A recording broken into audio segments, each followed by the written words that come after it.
ইলাহা ইল্লাল্লাহ। এজন্য আমরা যে কোনো পাপই করি না কেন, পাপ হয়েই যেতে পারে, আশা হারানোর কারণ নাই। Never lose hope, never give up.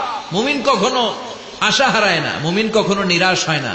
মুমিনের আশা ভরসা একটা সত্তার উপরে। চিৎকার করে বলতে হবে, তিনি কে? এজন্য পাপ হওয়ার সাথে সাথে আমরা তওবা করব কার কাছে? শয়তান আল্লাহরে বলল, মাবুদ এত জান্নাত বানিয়ে কি লাভ? আপনার একটা বান্দারও জান্নাতে ঢুকাতে পারবেন না। আমারে বানিয়েছেন জাহান্নামী, আমি আমার সর্বোচ্চ চেষ্টা দিয়ে আপনার সবগুলা বান্দারে জামাতে জাহান্নামে নিয়ে একসাথে ঢুকবো। পারলে জাহান্নাম আরো কয়েকটা বাড়িয়ে বানান। আল্লাহ বললেন, কেন কেন? শয়তান বলে, লা আকুদান্না লাহুম সিরাতাকাল মুস্তাকিম। আপনার বান্দা জামাতে নামাজ পড়তে যেতে চাইবে, ওখান থেকে ধোকার ওয়াসওয়াসা দিয়ে আমি গানের কনসার্টে নিয়ে যাব। তাফসির মাহফিলে কোরআন শুনতে যেতে চাইবে, ধোকা দিয়ে আমি মদের আড্ডাখানায় নিয়ে যাব। ওয়ালা তাজিদু আকসারাহুম শাকিরিন। একটারেও জান্নাতে ঢুকাতে পারবেন না। চ্যালেঞ্জ দিলাম। আল্লাহ বলল, শয়তান তুই আমারে চ্যালেঞ্জ দেস? আমি তো সব রাজার বড় রাজা, মহারাজা। আমার সাথে তো কেউ চ্যালেঞ্জ দিয়ে টিকতে পারে না। চিল্লা এখন ঠিক কিনা?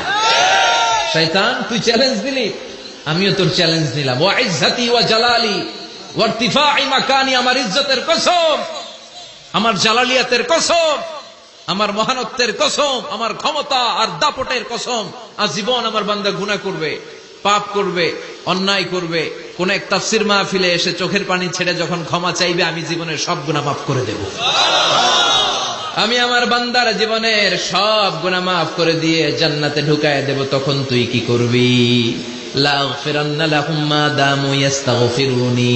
যতক্ষণ আমার বান্দা আমার কাছে ক্ষমা চাইবে, আমি আমার বান্দার জীবনের সব গুনাহ মাফ করে দেব। সুবহানাল্লাহ পড়ে। এজন্য রব্বুল আলামিন বলেন, ইয়া আইয়ুহাল্লাযীনা আমানু তুবু ইলাল্লাহি তাওবাতান নাসুহা। তওবার মতো তওবা করো।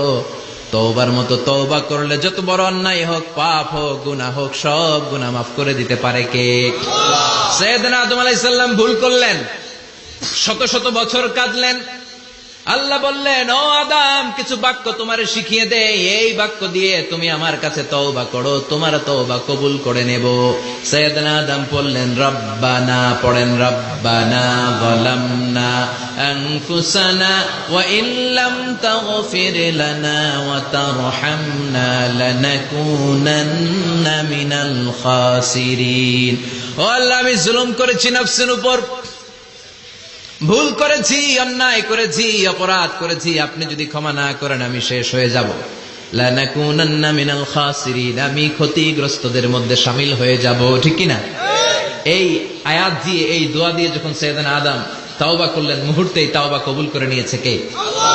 আমরাও যদি পাপ করি, অন্যায় করি, আমাদেরও পাপগুলো মোচন করার একজন আছে না নাই? তিনি গাফিরিয যাম কাবিলিত তাওব। ওনার কাজই হচ্ছে গুনাহ মাফ করা। শয়তানের কাজ ওয়াসওয়াসা দেওয়া, আমাদের কাজ পাপ করা, ওনার কাজ মাফ করা। আল্লাহ ডেকে বলে, গোলাম তোরা যদি পাপ না করতি আর বারবার মাফ না চাইতি, তাহলে তোদেরকে ধ্বংস করে দিয়ে জমিনের বুকে এমন একটা জাতি আমি বানাতাম যারা পাপ করতো আর মাফ চাইতো, আর আমি মাফ করতাম। সুবহানাল্লাহ পড়ে। মাফ করতে আল্লাহর বড্ড ভাল লাগে, চোখের পানি দেখতে আল্লাহর বড্ড ভাল লাগে, কায়মনো বাক্যে কেউ দোয়া করছে এই দৃশ্য দেখতে আল্লাহর ভালো লাগে। চিল্লায় বলেন সুবহানাল্লাহ। এজন্য পাপ আমাদের যত বড় হোক, আমাদের জন্য মাফ আছে না নাই? এজন্য যত পাপ, যত অন্যায় আমরা করি না কেন, আমাদের এই পাপগুলো, অন্যায়গুলো ক্ষমা করার একজন আছে না নাই? তিনি কে? এজন্য সব সময় তওবা করতে রাজি আছেন তো? প্রতিদিন শত শতবার তওবা করতে রাজি আছেন? প্রতিদিন শত শতবার ইস্তিগফার পড়তে রাজি আছেন? বিশ্বনবী প্রতিদিন 70 বারেরও বেশি ইস্তিগফার করতেন। শুধু টয়লেটে যে মুহূর্তে থাকতেন ওই মুহূর্তে পড়তেন না। টয়লেটে ঢুকার মুহূর্তে বিশ্বনবী ইস্তিগফার পড়তে পারতেন না, তাই টয়লেট থেকে বেরোয়েই তিনি ইস্তিগফার করতেন। তিনি পড়তেন গফরানাক। কি পড়তেন? গফরানাক মানে হলো আস্তাগফিরুল্লাহ। গফরানাক মানে কি?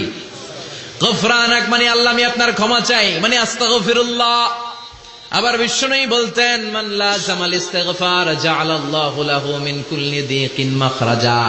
যে ব্যক্তি সব সময় ইস্তিগফারের সাথে লেগে থাকে, তাকে সব সময় বিপদ থেকে মুক্তি দিবে কে? আমাদের জীবনে বিপদ আছে না নাই? কত ধরনের বিপদ। যে কোনো সময় অসুস্থ হয়ে যেতে পারি, যে কোনো সময় দুর্ঘটনার কবলে পড়তে পারি, যে কোনো সময় গুম হয়ে যেতে পারি।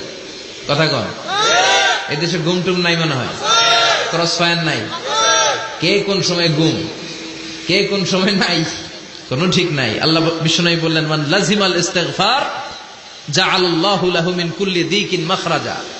সব সময় যে ইস্তিগফারের সাথে আঠার মতো লেগে থাকবে, আল্লাহ তাআলা তাকে বিপদ থেকে সব সময় মুক্তি দান করবেন। সুবহানাল্লাহ পড়েন।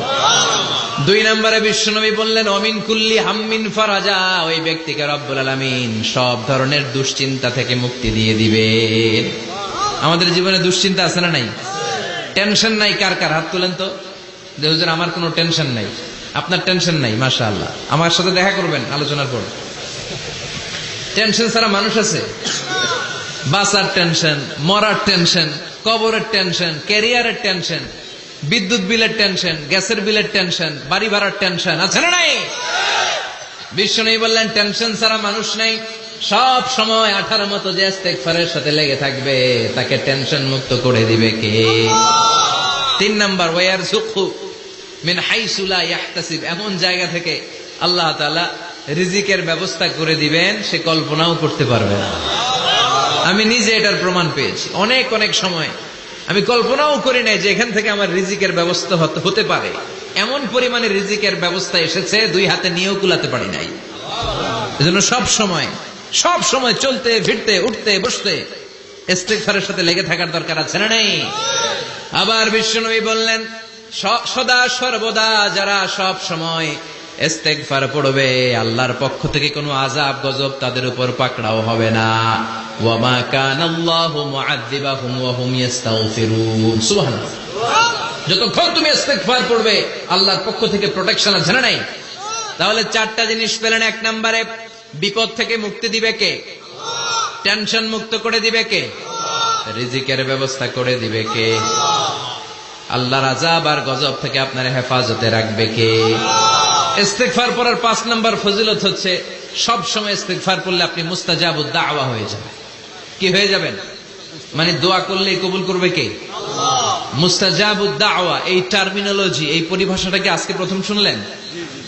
খেয়াল রাখবেন। মুস্তাজাবুদ দাওয়া মানে এমন ব্যক্তি, যেই ব্যক্তি দোয়া করতে দেরি কিন্তু দোয়া কবুল হতে দেরি হয়।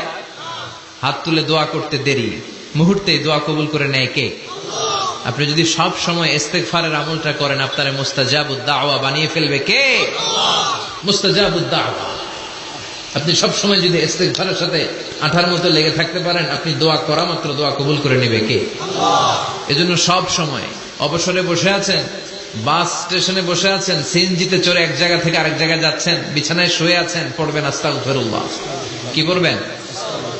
প্রাণ খুলে মন থেকে আওয়াজ করে সবাই পড়েন আস্তাগফিরুল্লাহ। আবারও পড়েন আস্তাগফিরুল্লাহ। চিল্লায় পড়েন আস্তাগফিরুল্লাহ। আবার বিশ্বনবী বললেন, যে ব্যক্তি পড়বে আস্তাগফিরুল্লাহ আল্লাযী লা ইলাহা ইল্লা হুয়াল হাইয়ুল কাইয়্যুম ওয়া আতুবু ইলাইহি, যুদ্ধের ময়দান থেকে যদি কেউ পালিয়ে যায়, তার কোনো মাফ নাই।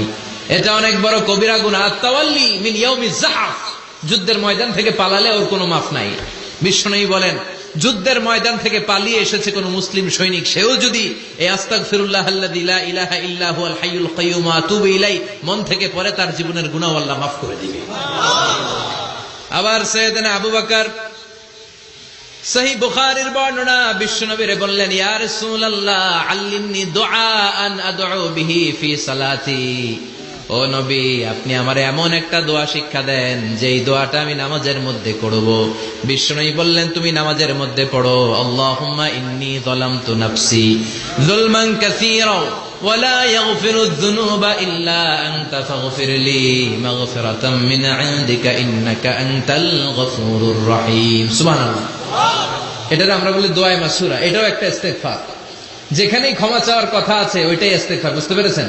আল্লাহুম্মা ইন্নী যালামতু নাফসি, ও আল্লাহ অনেক জুলুম করেছি, যুলমান কাসীরা, জুলুমের শেষ নাই। ওয়া লা ইয়াগফিরুয যুনুবা ইল্লা আনতা, আপনি ছাড়া এই জুলুম আর পাপ ক্ষমা করার কেউ নাই। ফাগফিরলি মাগফিরাতাম মিন ইনদিক, নিজ গুণে আমার গুনাহ ক্ষমা করে দেন। ওয়ালা ইয়াগফিরু যুনুবা ইল্লা আনতা, আপনি ছাড়া গুনাহ ক্ষমা করার দ্বিতীয় কেউ নাই। আমাদের পাপ ক্ষমা করার আর কোন সত্তা আছে? চিল্লায় বলেন আছে?